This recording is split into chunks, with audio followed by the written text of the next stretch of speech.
Hello and welcome to UPSC वाला। UPSC वाला में आप सबका स्वागत है। मैं हूं आपका educator Shashank Roy.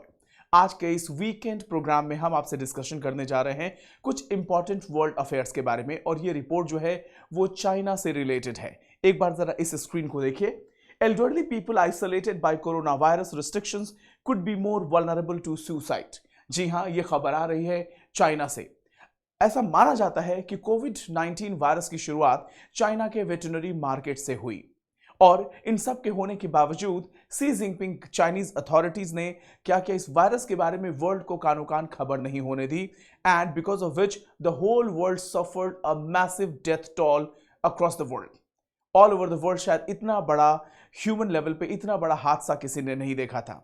Now Chinese policies एक के बाद एक अपने आप में गलत साबित होती रहीं, चाहे वो वैक्सीन के बारे में हो, चाहे कोविड 19 जीरो टॉलरेंस पॉलिसीज के बारे में हो, और अब सी जिनपिंग गवर्नमेंट ने इस कोविड से रिलेटेड रिस्ट्रिक्शंस को कंप्लीटली रिमूव कर दिया है, जो सबसे बड़ी भूल मानी जा रही है सी जिनपिंग गवर्नमेंट की। अगर देखा जाए तो इस समय जो रिपोर्ट्स आ रही हैं द गार्डियन की तरफ से और बियॉन्ड न्यूज की तरफ से, elderly population has become the most vulnerable population across China। China ने लगभग 2 से 3 सालों तक जीरो कोविड पॉलिसीज को स्ट्रिक्ट इंप्लीमेंटेशन में लिया। कोविड 19 के बाद से चाइना ने जीरो टॉलरेंस पॉलिसीज के अंतर्गत हर चाइना में कंप्लीट लॉकडाउन इंपोज कर दिया। इस लॉकडाउन के टाइम में लोग अपने घरों में बंद रहे, सुसाइड टेंडेंसीज डेवलप होती रही, मेंटल हेल्थ प्रॉब्लम्स डेवलप होते रहे, और आइसोलेशन के चलते और भी प्रॉब्लम्स बढ़ती रही। लेकिन इन सब की जो सबसे बड़ी मार पड़ी है वो पड़ी है एल्डरली पॉपुलेशन पे, क्योंकि अगर आप यंग हैं तो आपका इम्यूनिटी को आपके पास इम्यूनिटी होती है, आपका इम्यूनिटी स्ट्रांग होता है, you have able body, you can work, you can run, you can eat well. But what about rural population, what about elderly population? ये पॉपुलेशन और भी ग्रिम इसलिए हो जाता है क्योंकि China has become an aging country. The credit goes to Chinese authorities two child policy. यही कहानी जापान और साउथ कोरिया की है, जहां बहुत बड़े लेवल पे एल्डरली पॉपुलेशन, ग्रे पॉपुलेशन बहुत बढ़ता चला जा रहा है।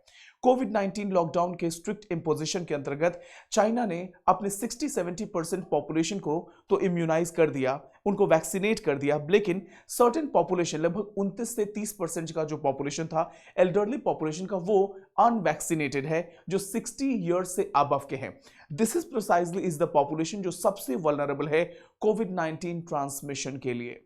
अब जो खबरें आ रही हैं वो ये आ रही हैं कि चाइना में एल्डरली पॉपुलेशन इस तरीके से प्रॉब्लम में आ चुका है कि बहुत से एल्डरली पीपल सुसाइड कमिट कर रहे हैं। Suicide, they are drinking pesticide, they are drinking different kind of medicines because they are sick and tired of living this painful life। आपको जान के हैरानी होगी कि इसमें से बहुत से ऐसे डेथ की खबरें आई हैं जहां पे लोग पेस्टिसाइड यूज कर रहे हैं कि वो किसी तरीके से अपनी जान दे दें। वो अलग अलग तरीके के मेडिसिन यूज कर रहे हैं, पायरेटिक एंटीपायरेटिक मेडिसिन यूज कर रहे हैं, जो उनके किडनी, लंग्स और हार्ट को डैमेज कर रहा है। अगर देखें तो अचानक से कोविड 19 पॉलिसी को कंप्लीटली रिमूव करने के पीछे चाइना का क्या मंशा है ये तो नहीं पता है, लेकिन इतना जरूर है कि अनप्लान्ड ये जो सी जिनपिंग गवर्नमेंट ने जो डिसीजन लिया, अचानक से पूरे झटके से आपने कोविड रिस्ट्रिक्शन को रिमूव कर दिया, लोगों को एक तरफ से दूसरी तरफ जाने की आज़ादी दी गई, जिसके चलते अचानक से जो कोविड रिस्ट्रिक्शन रिमूव किया गया उसके चलते medical authorities were not at all prepared, और कोविड के केसेस लगातार बढ़ते हुए नजर आ रहे हैं, स्पेशली चाइना के रूरल एरियाज में जहां की मेडिकल फैसिलिटीज बहुत ही ग्रिम सिचुएशन में है। रूरल एरियाज की तो बात छोड़ दीजिए, चाइना के अगर अर्बन एरियाज की भी हम बात करें तो अर्बन एरियाज में भी medical facilities, medicine, beds, intensive care units सबकी कमी पड़ती चली जा रही है। डॉक्टर्स डे एंड नाइट काम कर रहे हैं, बट इसके बावजूद भी कोरोना का ये कहर रुकने का नाम नहीं ले रहा है। Now the bigger question is it a responsible action taken by the Chinese government? देखते हैं, कुछ इंफॉर्मेशन को देखते हैं। तो ये कुछ इमेजेस हैं चाइना से related. Elderly people pick up medicine at a pharmacy near hospital after strict measures to curb the corona virus disease were removed nationwide. अचानक से इस कोरोना के रिस्ट्रिक्शन को रिमूव करने के चलते बहुत से लोग अपने घरों से बाहर निकले, लेकिन इस कोरोना रिस्ट्रिक्शन को रिमूव करने से पहले चाइनीज गवर्नमेंट को अपनी मेडिकल अथॉरिटीज और मेडिकल फैसिलिटीज को रीस्ट्रक्चर करने की जरूरत थी, जो चाइनीज गवर्नमेंट ने नहीं किया। Now isolated people, elderly people are much more vulnerable, और उनमें लगातार सुसाइडल टेंडेंसीज बढ़ती चली जा रही हैं। जापान में भी ऐसे बहुत से केसेस देखने को मिल रहे हैं जहां एल्डरली लगातार सुसाइड कर रहे हैं, बट अभी चाइना की सिचुएशन बहुत ही ग्रिम है इस मामले में। Now the COVID-19 situation in rural China remains grim as elderly people are committing suicide due to infection-related anxiety. Village clinics have been shut down. Village clinic की बात करें तो they have been shut down due to no medical supplies. Medical supplies की इतनी कमी है कि medical centers shut down हुए हैं, दवाइयाँ नहीं है, equipments नहीं है, medical nurses नहीं है, ward boys नहीं है, doctors नहीं है, and these elderly people have no one to hold on. Now, COVID situation in China continues to intensify with infection now taking the countryside by storm. According to reports in Chinese language media suggest, बहुत से doctor जो rural China में उनका यह कहना है कि आज तक जितने बड़े लेवल पे उन्होंने डेड बॉडीज देखी हैं उतनी शायद पहले कभी नहीं देखी हैं। इसमें मेजॉरिटी जो डेड बॉडीज हैं वो चाइनीज एल्डरली पॉपुलेशन से आ रही हैं। अपार्ट फ्रॉम दिस सेट, ये जनरल इंफॉर्मेशन है जो न्यूज़पेपर की क्लिपिंग से लिया हुआ है। As the infection peaked, the most serious problem in the village has been the shortage of medical resources. At a certain point, many villages clinic had to be closed down क्योंकि वहां पे कोई medical supplies है ही नहीं।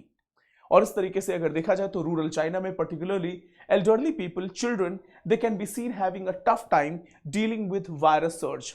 Covid cases को अगर देखा जाए तो इनके बढ़ने के कारण ये भी है unavailability of antipyretics in the villages and people have been taking veterinary antipyretic drugs to or alternate drugs like analgin in desperation. किसी भी तरीके से लोग बस किसी भी मेडिसिन को ट्राई करने में लगे हैं और इसके पीछे क्या है, इसके पीछे लोगों का डेस्परेशन है। लोग कई सालों तक लॉकडाउन में रहने के बाद से परेशान हो चुके हैं। Now they have lost their capacity, they have lost their patience and they have lost their urge to live a healthy life. Now, the result is that they are either dying or end up in hospitals due to its harmful side effect, जो उनके liver और kidney को बुरी तरीके से damage कर रहा है। Now, इसके अलावा एक और सबसे बड़ा प्रॉब्लम यह है कि चाइना ने वर्ल्ड हेल्थ ऑर्गेनाइजेशन के रिपीटेड रिमाइंडर्स के बावजूद भी चाइना ने कोविड से रिलेटेड इन्फेक्शंस का डेटा शेयर करने से मना कर दिया है। और इसके पहले भी चाइना ने हमेशा कोविड से होने वाले जो इन्फेक्शंस थे उनकी अंडर रिपोर्टिंग करी है। So it is leading to a world level crisis specially for elderly population. China is not the only country जहां पे एल्डरली सुसाइड के ट्रेंड्स देखने को मिल रहे हैं। Japan is also another country जो कि एजिंग पॉपुलेशन की प्रॉब्लम से सफर कर रहा है। South Korea is another country जहां पे मास लेवल पे सुसाइड देखने को मिल रहे हैं पिछले कुछ दिनों में। But as of now China is leading this trend जहां पे सुसाइड के बहुत से मामले आ रहे हैं ओल्ड एज पॉपुलेशन से related. Now there have been also cases of elderly patients in rural China resorting to suicide, consuming pesticide and other forms of poisons due to infection related anxiety. लोगों में डर है, लोगों में anxiety है and people are afraid of infection. डर इसलिए भी है because इसमें से बहुत से लोग अपने एल्डर से, अपने फैमिली मेंबर से दूर हैं। They are alone, they can not take care of themselves, they are lacking resources, medicine की सप्लाई नहीं है, तो एंग्जाइटी बहुत ज्यादा बनी हुई है। Although China has stopped publishing daily figures of the cases and deaths, public testimony on the Chinese internet ये कहता है कि rising number of cases of serious illness and deaths among the elderly and sheer helplessness of the people particularly in China's countryside. तो China के अगर अलग अलग websites की हम बात करें तो देखा जाए तो बहुत से प्रॉब्लम्स हैं और चाइना इन सब को डिनाई करने में लगा हुआ है and China has resorted to under reporting and blocking the complete information related to covid and covid related infection. So आज के लिए हम आपको सिर्फ ये इन्फॉर्मेशन शेयर करना चाहते हैं कि किस तरीके से कभी कभार सरकार की गलत पॉलिसीज जो है कितने बड़े हादसे को अंजाम दे देती हैं। This is not for the first time, since the beginning ऐसा माना जाता है कि कोविड-19 के इन्फेक्शन और स्प्रेड के साथ ही चाइना को इसकी रिस्पॉन्सिबिलिटी ये बनती थी कि पूरे वर्ल्ड को और वर्ल्ड हेल्थ ऑर्गेनाइजेशन को वो रिपोर्ट करें इस इन्फेक्शन के बारे में, लेकिन इन सब के बावजूद सी जिनपिंग गवर्नमेंट ने इन सारे रिपोर्ट्स को दबा के रखा। नाउ हम कहते हैं ना karma will come back to haunt you and the same thing is happening with Chinese president Xi Jinping. वो अपनी ही पॉलिसीज में उलझते हुए नजर आ रहे हैं, लेकिन क्वेश्चन ये है कि आपकी गलत पॉलिसीज की कीमत किसे चुकानी पड़ रही है, Chinese population as a whole और द वर्ल्ड इकोनॉमी या एल्डरली पॉपुलेशन जिनका इसमें कोई दोष नहीं है। They are paying the price of being a part of Chinese society. So आज के लिए इतना ही, हम फिर से मिलेंगे नए टॉपिक के साथ। Thank you so much, God bless you all, जय हिंद जय भारत।